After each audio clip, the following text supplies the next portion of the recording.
Rock 100.5 KATT. I am Cameron Buchholtz here at Rocklahoma 2022 with Andy of Black Veil Brides. What's going on, man?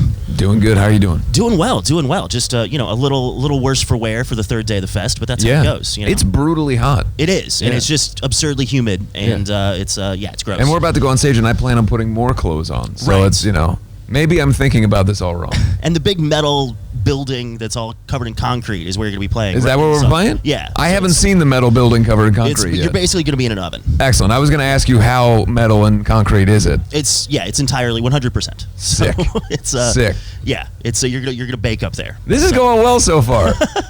The number one thing you want is to be filled with dread right before you go on stage. Absolutely. Yeah. There's that. If you don't feel terrible when you're walking out there, then what's even the point? That's true. I have a T-shirt. We have a Black Veil shirt says that available at merch. If you don't feel terrible, what's the point? Yeah, exactly. That's just how it goes. All right. But is this your first Rocklahoma then? First time. Awesome. Well, welcome. I have felt dread before, though. Oh, absolutely. Yeah. Just not Oklahoma-based. Right. Yeah. And this specific form of dread will be new. Yes. But you guys are out with Motionless and Ice Nine Kills, which basically you have been all year, it seems like. Yeah. Are you tired of those guys yet? Like what? No. I mean, this Trinity tour came together in a way that all the bands felt as if what could be a more perfect package for our audiences. We have a lot of shared fans. We have a lot of fans that maybe aren't familiar with each individual band. And to present 3 full headline sets every night for this audience, you get an opportunity to, if you don't know about one band or the other, you get their full show. And if you're a fan of all 3 bands, it's kind of the best show possible. Absolutely. I mean, you guys played in Oklahoma City, I think, on the first leg of it back, 6-9 months ago, whatever it was. 100 years ago. And basically. And that was on leg 1 of 300. Exactly. Yeah. And it's probably 300 more, right? Yeah. We'll be doing this till we're 80.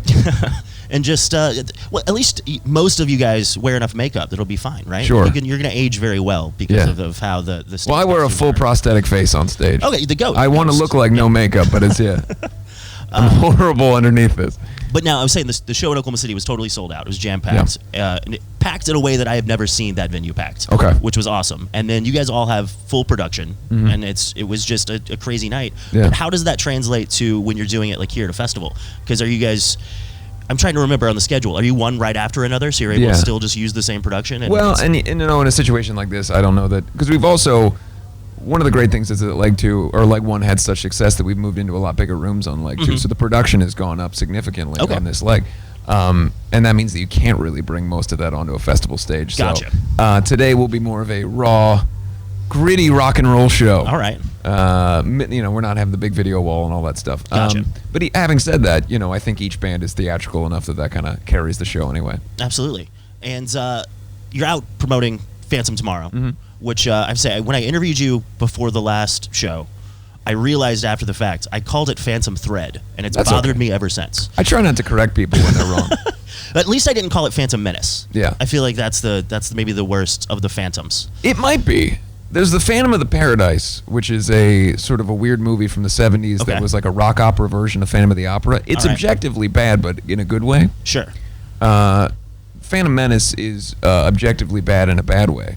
So the Metachlorians, I don't know. But anyway. Are you a Star Wars fan? I mean, I was as a kid, but I don't I'm the opposite. I wasn't as a kid, oh, really? And then I became one as an adult. Gotcha. What drew you in that didn't appeal to you as a kid? There was a thing that happened in the world where you couldn't leave your house for a long time. Fair enough. And I realized that I had never watched any of the Star Wars movies, and I thought, let's do this. And I walked into it begrudgingly. I said, I've ignored this my whole life. I'm a huge fanboy in all ways. I love comics and wrestling and all those things. I thought this is right up my alley, and I did enjoy it. I was wrong.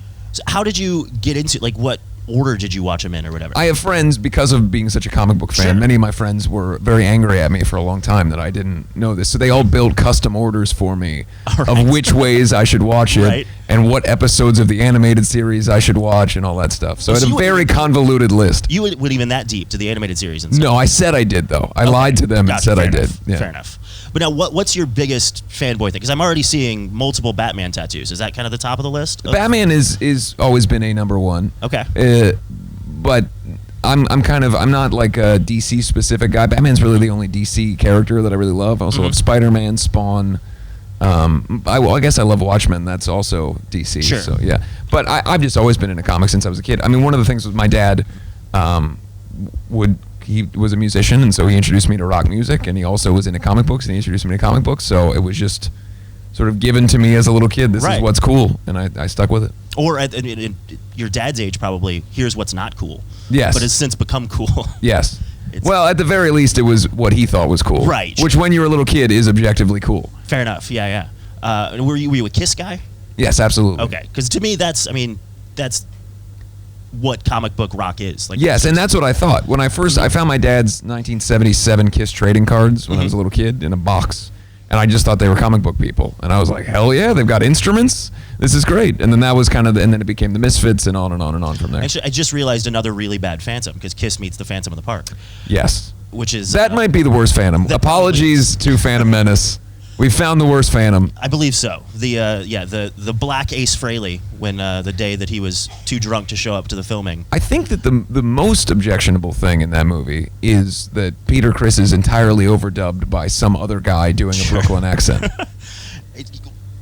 In fairness, Peter probably preferred that. Well, I don't know that Peter knew what was happening. That's probably true. Yeah. That's probably true for most of them, actually. Yes. Gene and Paul knew exactly what was happening, but no one else.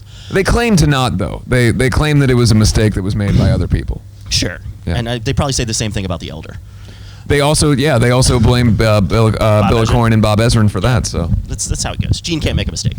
we should blame Bob Ezrin for how this interview has gone off the rails. What would be the point if it's not? Yeah. It's just how it Just want to works. blame Bob Ezrin for Have that. you guys played with Kiss?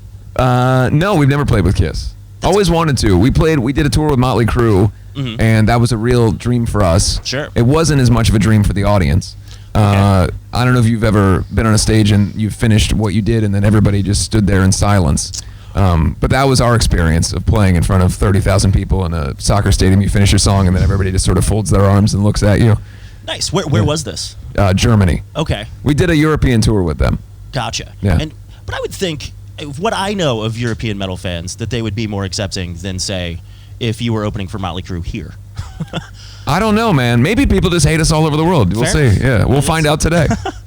But by the same token, maybe your audience wouldn't appreciate Motley Crue either. So it could go the other way. That's not true. Our audience is always open to other bands and really nice to them. It's the other bands' audiences that are awful. Fair enough. Well, I appreciate the time. We got nothing done. Yeah. But What more are we gonna get done? Yeah, I mean, I don't know. We could have talked about your record or something. Here's the thing. We have a song called Savior coming out. Savior 2 coming out on the 6th of this month. Okay. Yeah. So that's all I want to hype. There you go. And also, I greatly enjoyed sitting here with you. Well, fantastic. Thank you so much to everyone for having me. This is a dream come true. You heard it here, guys. Rock and Dream come roll. True. Andy, Black Veil Brides, Rock 100.5.